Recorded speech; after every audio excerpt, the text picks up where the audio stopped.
Over 5 million gig workers owe this man a massive, massive thank you. From me personally, thank you, sir. This is Professor Sherman, who fought against Uber, convincing his editorial staff, convincing the CEO, Mike Federer, to run with his story. Why? Because his story was based on data, millions and millions of rider information and millions of driver data compared, right? They had two strong sources, and we're going to play the video. Now, Forbes took the article down, and in the typical bullying fashion, this company, Uber, especially their legal department, they love threatening any reporter or editor that goes against their grain.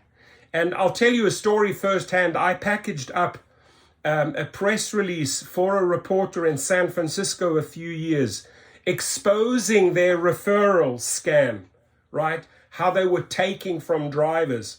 And when the editor sent it off to Uber for a rebuttal, in came the threats, and the editor and the reporter said, sorry, we can't risk running the story because Uber Legal is on us. That's who they are, ladies and gentlemen. They squash the truth.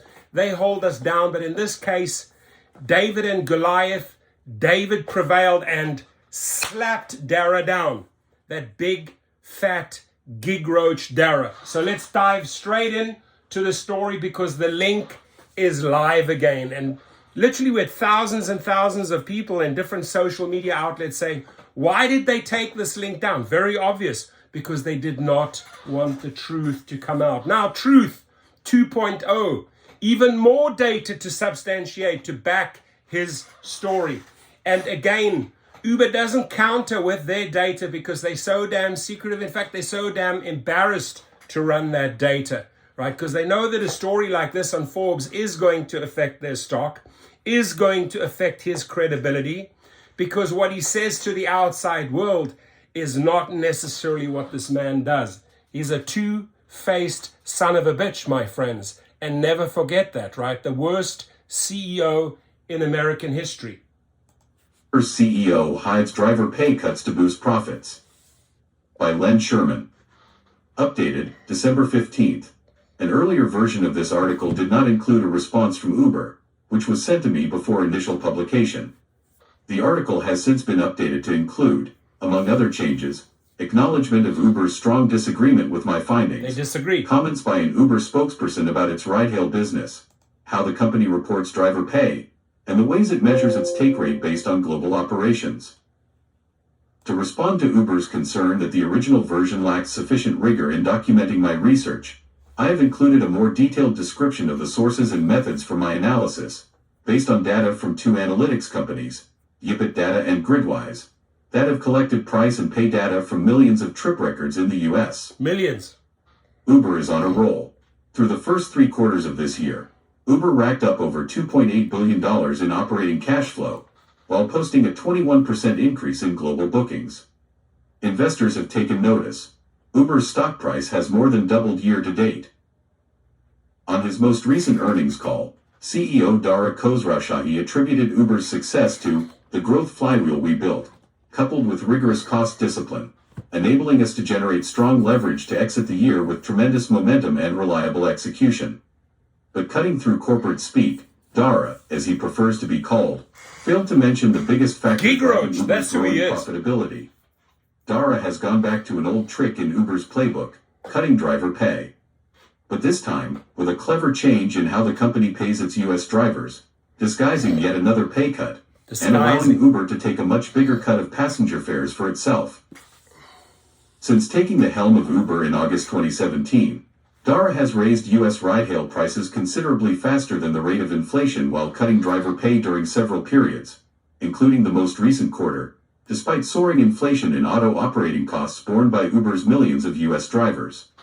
As a result, the US ride-hail business has become Uber's piggy bank, driving almost a third of its total global year-on-year, YOY, operating cash flow increase this quarter. Uber's CEO has adroitly masked these inconvenient truths behind limited, vague, and misleading scripted talking points that use different terms than how US drivers think about their job. For example, In a recent interview with Kara Swisher, Dara claimed the average driver in the U.S. last quarter made between $33 and $34 per utilized hour, and that, not including commercial insurance costs that are very expensive. My friends, 30 to 34, he has used 38. He has used 37. He has used 36. He's all over the map. But the bottom line is he always wants to tell these outlets it's high 30s, right? Lie after lie after lie. Again, thank you, Sherman, for shining the light, right? Shining the light on this roach, right? There he is. I'm shining the light on the roach. The roach has been exposed.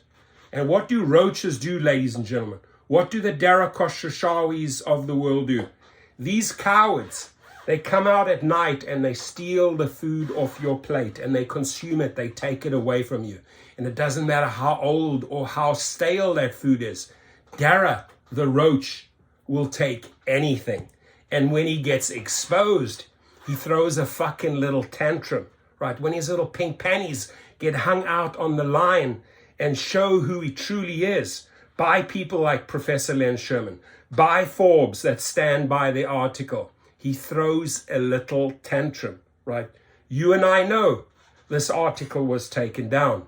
You and I know Len Sherman had to fight for 48 hours, almost 3 days, to get it back up. And what he did so cleverly, he added even more data. So he makes them look even more like the fools they are.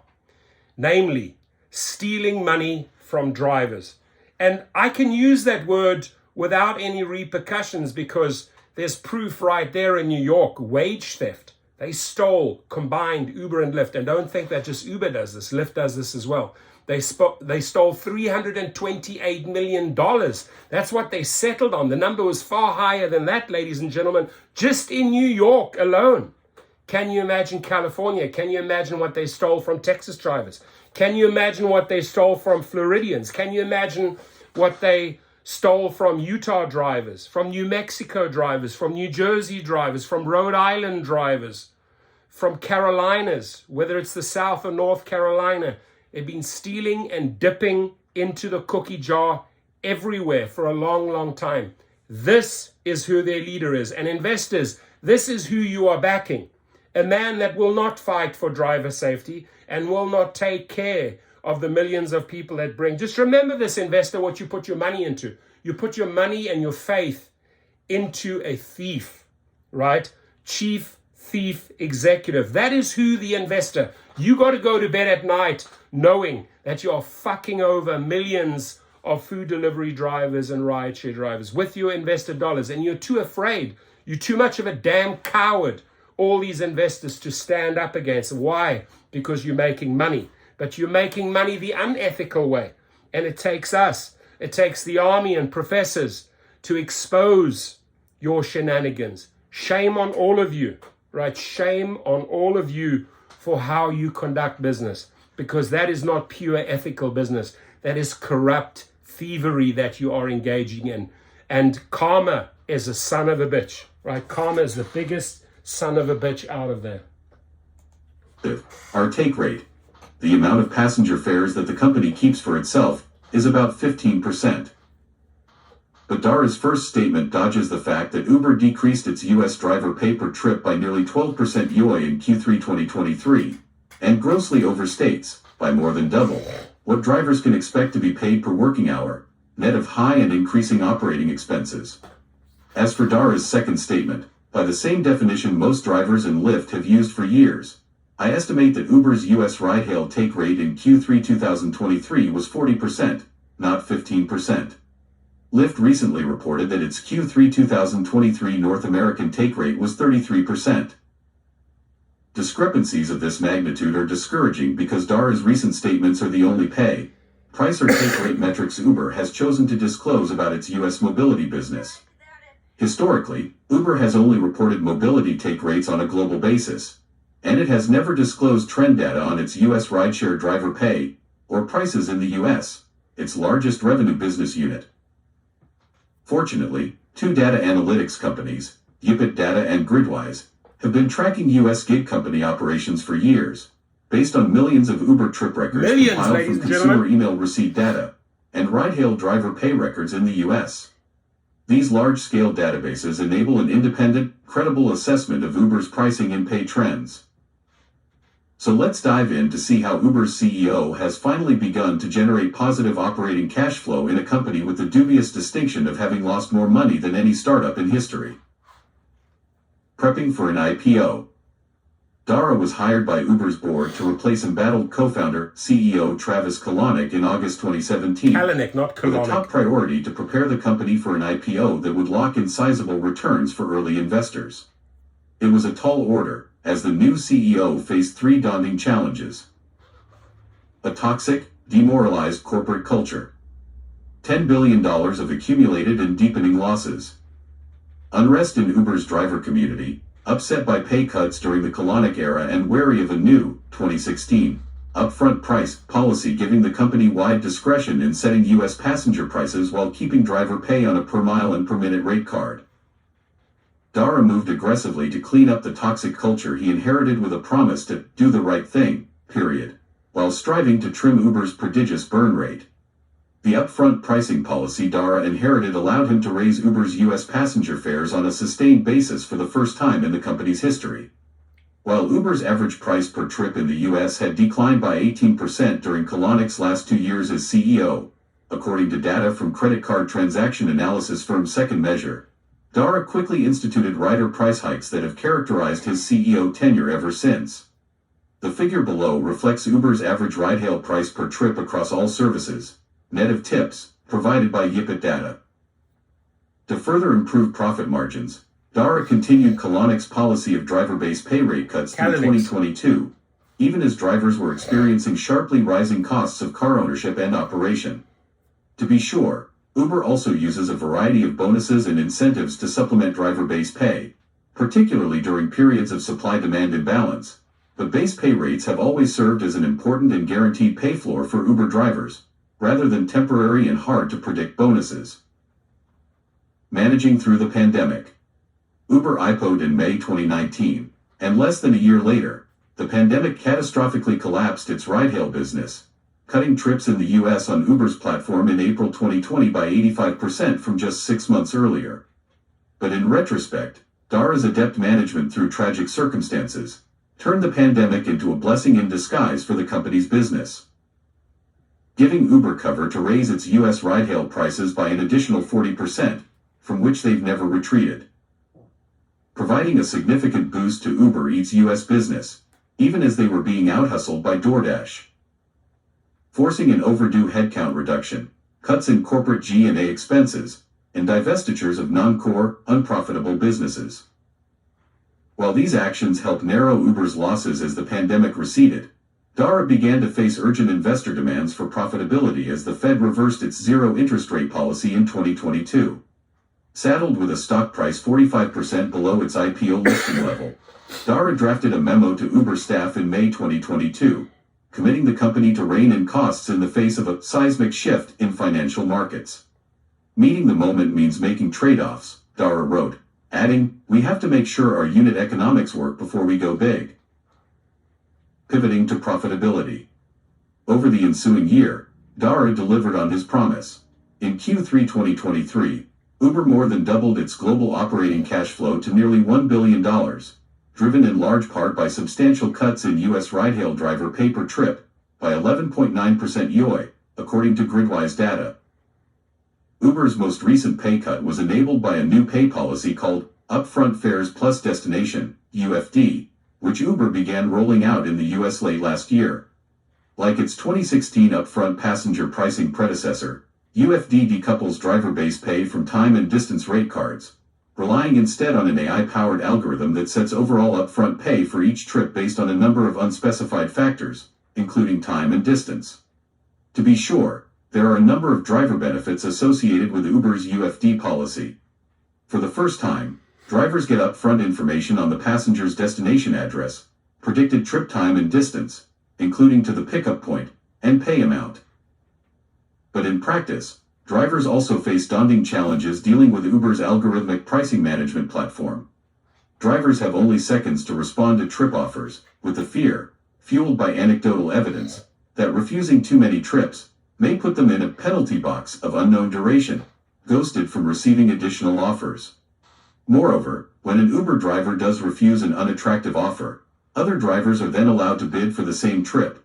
A real-time auction Uber calls Trip Radar, pitting drivers against each other in a race to the bottom for who will be first to accept a low-paying trip. Auction for the lowest By decoupling prices. driver pay from actual trip time and distance, UFD gives Uber broad discretionary control over setting trip pay to the lowest level any driver is willing to accept for ride-hail trips. From the company's perspective, why pay the previous rate card guaranteed minimum fare if Uber can find a driver willing to accept lower pay? And there are many reasons why Uber drivers often do just that. Lack of experience, lack of financial savvy, family income pressures, and anxiety over reaching multi-trip incentive thresholds, among others. To see the impact of upfront driver pay, let's zoom in on the past year. In the chart below, the top green line represents Uber's average quarterly U.S. passenger fare per trip, Look at the graphs. excluding tips and passenger discounts, based on GetUpside data trip records. After having raised prices aggressively during the pandemic, Uber's average passenger fares have remained relatively flat over the last year between $21 to $22 per trip. The blue line above represents average driver pay per trip, excluding tips, but including all Uber bonus and incentive payments, based on over 10 million gridwise Uber driver pay records analyzed during the period. As shown, average driver pay began declining starting in Q1 2023, by which time the company's new UFD pay policy had rolled out nationally. While UFD gave drivers valuable additional information, the new pay policy disguised yet another substantial pay cut. Uber's Q3 2023 average pay per trip was 11.9% lower in Q3 2023 than the same quarter 1 year ago, despite significant increases in many components of drivers' auto operating costs. As a result, Uber has been able to substantially increase its U.S. take rate to 40% in Q3 2023, 40%. As shown by the red line in the figure above. The data sources, definitions, and formulas used for this analysis are summarized in the table below. Uber response. In written remarks and telephone conversations with company spokespersons, Uber strongly disagreed with my findings, stating that Uber's take rate is nowhere near 40%. The fundamental premise of the piece, that Uber has achieved profitability by increasing the percentage of the total rider fare that it gets from drivers, is fundamentally false. On a global basis, that percentage is fundamentally correct, Dara Khosrowshahi, and you're not offering data to prove otherwise, right? Their attack plan is just discredit the information, get the attorneys out, threaten this professor, threaten Forbes, right? But thank God, David stood up to the Goliath machine and said, here, we have millions of trips to back up our data. We ain't lying, Dara, about the data. The data is real. Your spokesman who goes in front of the camera or responds to Forbes, sure, he doesn't like the truth. Of course he doesn't. But your attack machine this time failed. It has been very successful very often in the past. This time it failed because the people stood up to the high school bullies, right? They stood up. The Len Shermans of this world stood up. The Mike Federlers, the CEO of Forbes, stood up to Goliath and said, you know what? I'm backing this man. This data is correct. Bring otherwise. And you haven't done it, right? He had plenty of opportunity to bring his data and say, here's 1 million trips that we analyze on the rider side. Here's 1 million trips that we analyze on the driver side. Your data is incorrect. No, where we drew the data from Gridwise driver results and Yipit data for rider results, and we matched them up.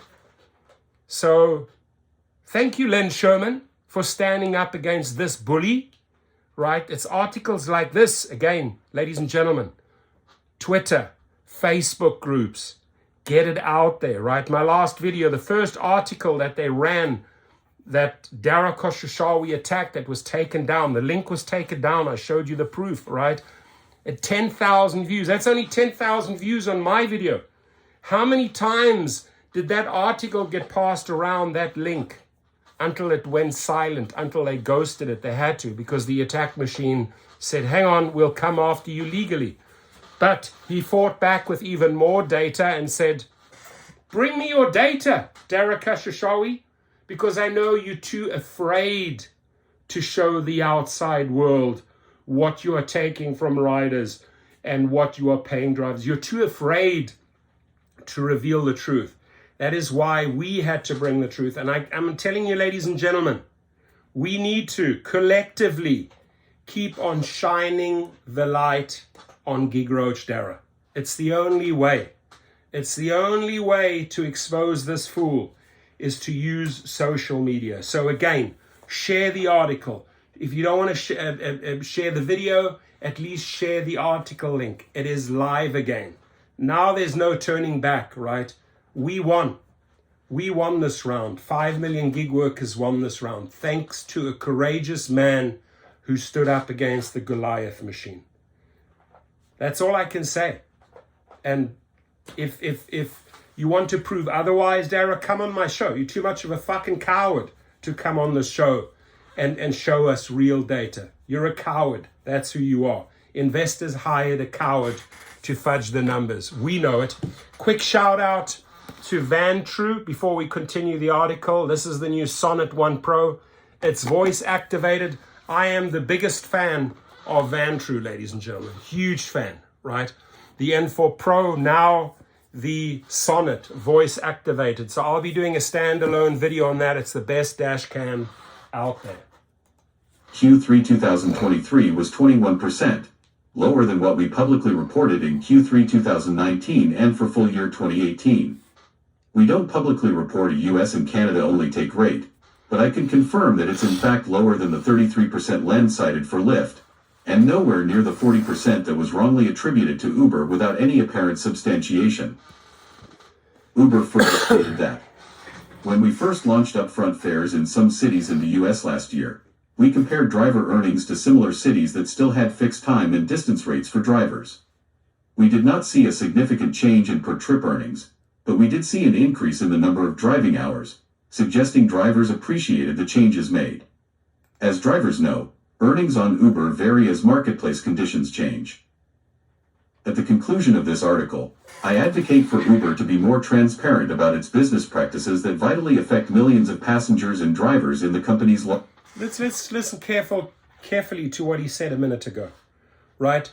The drivers must have really enjoyed working on the platform because they put in more hours, right? That's your interpretation why they enjoy Uber so much, because they're putting in more hours. No, Dara, you want to hear the truth once again? See how they distort the truth? The drivers have to put in more hours to make up the deficit. The money that you are stealing, they have to put in more hours. They have to work harder. They have to compromise their health. They have to compromise their families. You investors and you executives need to start telling the truth. Don't spin it the Dara Khosrowshahi way, right? This is a veteran bullshitter, right, that came from a family that bullshitted its way through society, right? So, and I quote, and he quotes his mother, "My mother will not pay more than 50 cents for a cup of coffee." That's who he learned from, right? Our parents are our role models. If your mother says, "Dara, never pay more than 50 cents for a coffee," can you imagine how he goes out into the world? He will discount, he will steal, he will do anything to get that coffee for 50 cents. Why? Because his mother told him so, right? That is who you're dealing with. So don't interpret, oh, the drivers must have loved our platform even more because they spent more hours on it. Yeah, they spent more hours on it. Reality check here. They spent more hours on it because you pay them less. They have to put in more hours to make up that deficit. Capiche? Comprehende? Verstaan? Verstehst du? Yeah? This global business, the US rideshare market. I have added more detail in this article on my data sources, sample sizes, specific time periods analyzed, and definitions of all key metrics used in the analysis. If Uber believes that my analysis is incorrect in asserting that it reduced its average Bring your US evidence! pay per trip in Q3YOY, or that Uber's US take rate, as calculated by the formula, average price trip, average pay per trip, average price per trip, is nowhere near 40%, I would be delighted to incorporate corrected information, and even more so if Uber provided more information on its US operation. There it is. If Uber would provide information, would provide the embarrassing data, which they will never ever do, ladies and gentlemen, because it's all a big fucking lie. It's all a big con. That is why. But to send out your attack dogs, to send out your attorneys, to send out your spokesman and saying, you're just talking bullshit, Professor Len Sherman. He brought out even more relevant data to back up millions and millions of trips. What have you done? Zero. Niet. Nada. Nichts. Absolute nix, as they say in Dutch. You've done shit. Nothing to prove your point. So there you are, exposed with your underwear, running around in the streets, right? Fully exposed. You're a liar and you're a con artist, right? That's what we do on this channel. Some other channels are too afraid to go after this man. Too afraid. And I can tell you something. Sergio, right, who has made countless videos in the past, he ain't afraid of them, right? Some people think Sergio's afraid. He's not. Sergio broke the story with the LA Times, right? And showed how much hundreds of millions of dollars they were stealing. He is not afraid. So I get a little offended sometimes when people write in the comments that, Sergio is afraid to go after him. Sergio ain't afraid. With the same caliber. He has brought some brilliant articles from the past. This year has nothing to do with Sergio. This I got through Forbes, the lead, right? And then started communicating via the Len Sherman channel. Why is this taken down? Keep on pushing, right? So blame me. I don't care. Blame me. I just want the truth to come out. I want the truth to come out. And I truly, truly hope that Sergio reaches out to him. I truly hope that Sergio reaches out to him and say, listen, do you want to come on, show me the money club? Do you want to come and break this down for us? Ladies and gentlemen, we have the link below. We have tons and tons of data and graphs that Len Sherman has included, right? What I would love to see is Sergio facilitating something with show. I know he's going to do it, right? The first thing I texted, I said, get hold of this man. Bring him onto your show. Bring him onto your show and let him explain to the drivers how he came to this conclusion.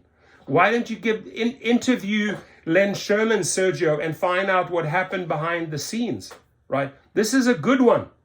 And Sergio, we need to run with the story, right? We need to run. I've been making countless videos. I want Sergio to use that channel, which has 170,000 subscribers, to interview this guy, Len Sherman, and say, spell it out for us, sir. How did you win this David-Goliath battle? How did you, David, beat Goliath? I'd love to hear that story, right? I doubt that Len Sherman will come on my channel. I only have 70,000 subscribers, but I'm very sure that if Sergio reached out to him, he would come on board, guaranteed. And who knows? We shall see. So I've encouraged that. I said, please allow yourself to be interviewed. Allow the truth to come out. It's important, ladies and gentlemen. On an ongoing basis. Concluding remarks.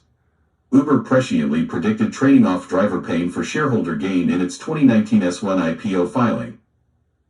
While we aim to provide an earnings opportunity comparable to that available in retail, wholesale, or restaurant services or other similar work, we continue to experience dissatisfaction with our platform from a significant number of drivers. In particular, as we aim to reduce driver incentives to improve our financial performance, we expect driver dissatisfaction will generally increase. Often, we are forced to make trade-offs between the satisfaction of various platform users, as a change that one category of users views as positive will likely be viewed as negative to another category of users. Uber gains considerable financial leverage by increasing its take rate. Assuming half of its global mobility bookings come from the US, each 1 percentage point improvement in Uber's US take rate generates approximately $90 million of high-margin incremental revenue. From the data analyzed in this article, Uber's Q3 2023 US ride-hail take rate of 40% was 6 percentage points higher than its year-ago level. I calculated that this US take rate increase drove an estimated 43% of Uber's YOY global mobility revenue gains this quarter and roughly 1/3 of its Q3 2023 YOY gain in corporate-wide operating cash flow across all business units and markets. In essence, I believe U.S. driver pay cuts have bankrolled a significant portion of Uber's overall financial performance improvement this year. The current state of play raises some troubling questions. Travis Kalanick launched Uber with the promise to fundamentally transform urban mobility by making transportation as reliable as running water, everywhere, for everyone. Dara Khosrowshahi added the aspiration for Uber to become the operating system for everyday life. But what we have gotten instead is a marketplace where passengers and drivers don't know what price or pay to expect from trip to trip, controlled by an algorithm that stacks the deck increasingly in Uber's favor. Uber's U.S. algorithmic pricing and pay policies are hidden behind a tight veil of corporate secrecy about its operational policies and performance metrics. In contrast, Uber's primary U.S. competitor Lyft recently added transparent disclosures on its North American ride-hail bookings, revenue, and trip volume in its quarterly earnings report, yielding the following performance metrics. There is no ambiguity in Lyft's reported numbers. Its average driver pay per trip, reflecting all trips on its platform in the most recent quarter, was $12.81, down 2% from the prior year. And Lyft's take rate, consistent with long-standing industry definitions, was 32.6% in Q3 2023. Uber certainly isn't the only company that is reluctant to disclose key data on its operations and financial performance. But its secretive nature is particularly disturbing for three reasons. Uber serves a pivotal role in providing mobility for well over 100 million consumers worldwide. Other entities in a similar role, public transportation systems and airlines for example, routinely provide detailed data on fare levels, employee pay, on-time performance, and other performance metrics that are in the public interest to know. Not Uber. Given millions of independent contractors in its U.S. workforce, Uber's business practices establish an important precedent for labor policy more broadly in the U.S. Uber has always devoted considerable resources to lobbying state and city governments, often threatening to suspend operations in cities considering pay minimums or enhanced worker protections, but rarely supports its claims with relevant data from its own operations. There we go. When researchers provide independent assessments of Uber's operations based on third-party information, the company predictably dismisses their validity while refusing to provide a counterfactual rebuttal from its own proprietary data. Nice. In summary, Uber operates in a tough business to make money, for reasons I've elaborated on for years in both the company's mobility and delivery sectors. Dara deserves credit for putting more emphasis on profitability through cost-cutting, divestitures of non-core businesses, and abandoning unprofitable markets. But Uber's CEO has not been forthcoming on the extent to which his company's profit improvements have been driven by passenger price hikes and driver pay cuts. When Dara signed on as Uber's CEO 6 years ago, his signature promise was to do the right thing. Do the right thing, Dara. If Dara wants to claim credit for delivering Uber's grand vision of becoming the transformative future of urban mobility and delivery, investors, consumers, and drivers deserve a lot more transparency about the real price and costs of being taken for a ride. Acknowledgements. I would like to thank Nick Yorick and Judy Kimball from Yipit Data and Ryan Green, CEO of Gridwise, for their generosity in providing access to their extensive databases and for taking the time to ensure an accurate understanding of their data sources and methods.